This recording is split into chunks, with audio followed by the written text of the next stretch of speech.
I like at the beginning how it like fits between each shot underneath the sheets. I think that's really good. And when the camera goes backwards and it glitches with the music, I think that's really cool.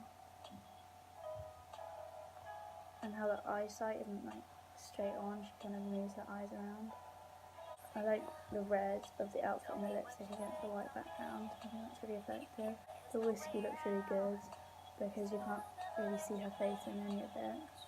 It's just a silhouette of her expressing emotion. From these first few comments from my audience feedback, I learned that within the first minute or so of my video that it was established well and all the shots worked well.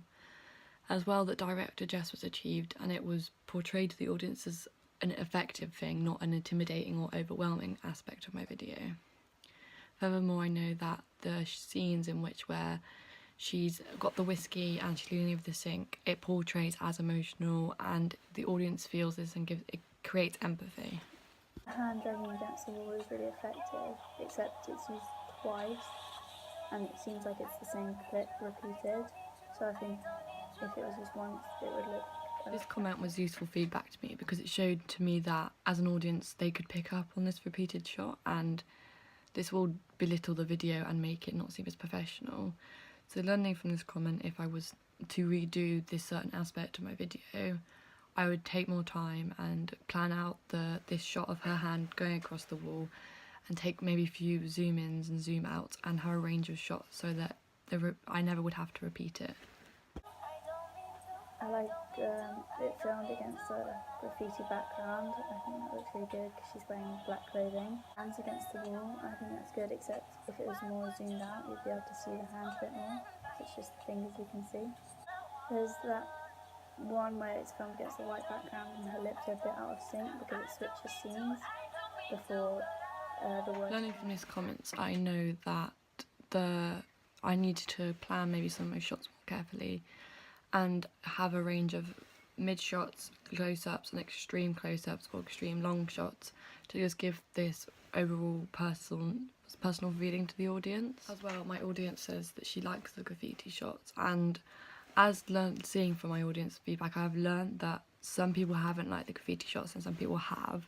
So due to them mainly all being my target audience, it's a matter of just different opinions, and maybe further on I can make sure that 100% of my audience likes these shots and make them effective and overall done well.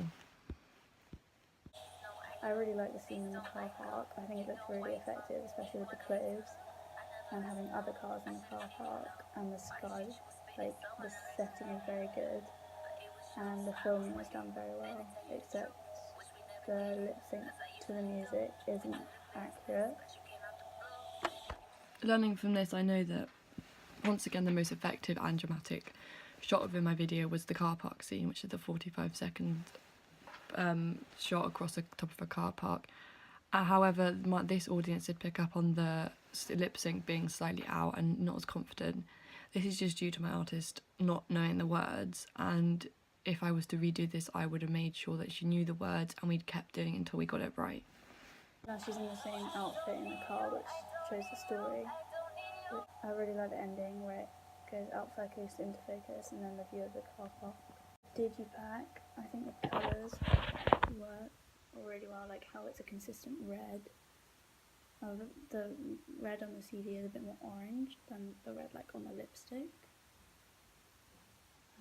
But I really like the shots captured of the actor and how they're really good quality and how the eyes are so like into the camera. I think that's really but the one on the graffiti, I think it works really well, except it could be a bit distracting on the background as it doesn't bring total focus to the... From this audience feedback for my digipack, that the reds weren't consistent and the colours were slightly off on what shade of red it was. So if I was to go back to my work and adapt it, I would make sure the red colour was consistent and there was a strong branding from it. As well, I learnt that the graffiti shot, which is the top right hand picture on the digipack, that due to the bright background it kind of would detract from the artist's actual image. So learning from this, I maybe would desaturate the background slightly, or black and white it slightly, or just blur it maybe slightly so the focal point is the artist and not the whole picture. The advert for the music video, I really like the photo used. It's really effective, and how the background of the page is grey and white. That really enhances the red and the black and the red lipstick. I think it's a bit, so on the left side of the page there's a lot going on, but on the right it's very plain and it kind of fades off a bit. But I think all the text used is very related, and the writing in the font is easy to read. However, the bit below "A masterpiece of love, tragedy of hope" is harder to read from a further distance until you zoom in, and then it's okay. From the audience feedback for my advert, I learned mainly that the thing I needed to work on the most was proportioning out my advert for it to be most effective and look as much professional as it could. Like certain things, how text was heavy more on one side than it was on the other. However, due to my image, having text more on the left hand side would have been difficult. But learning from my audience feedback, I'm going to try this out and then test it against an audience and see which one they prefer.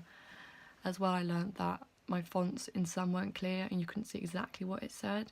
This is something I did have issues with while producing this advert due to the such strong colours in the background image. Finding a font and or a stroke to overtake this and gain attention onto that font was hard without making it look tacky or not out of line with the code conventions, because contemporary R&B is predominantly reds, whites, blacks, silvers, golds. So if I had to use like a different brighter font, it wouldn't have adapted to the code of conventions well. So learning from this audience feedback, I would just further maybe try out more things and test against an audience and see which one they prefer and see which one works well. And this will clearly show to me which is the best way to go about it and what really fits that code of convention of attracting the target audience for the genre of contemporary R&B.